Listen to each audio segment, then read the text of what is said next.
J'ai rencontré cette femme. Il y a de ça quelques années. Elle personnifiait et donnait un nom à sa motivation, sa force créative sous le nom de Fred. Tu vois, elle parle et considère Fred comme une tierce personne, comme s'ils étaient deux d'identités distinctes. Il y a elle, il y a lui. Que c'est étrange que ce segment de sa personnalité est de sexe masculin. Oui, mais non, car je ne te parle pas d'un cas de double personnalité, mais plus une façon pour elle de mettre un doigt et donc d'écrire sa force qui la pousse à travailler. Vois-tu, c'est une écrivain.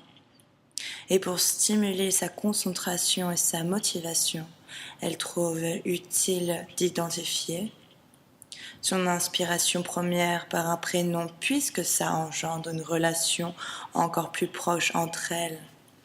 Et son inspiration, en quelque sorte, c'est une courbe de savoir qui grandit de jour en jour et qui cible une proche communication entre elle et ses muses.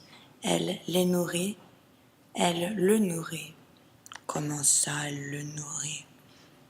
Ah, c'est là que ça devient incroyable. Elle parle, elle appelle ça nourrir Fred. Elle lit des livres instructionnels, lui offre de longues balades, des chips, Pringles, toutes les choses qu'elle considère comme stimulantes pour son sens de l'inspiration. Un chapitre de livre instructionnel, une balade bienfaisante dans ses environs.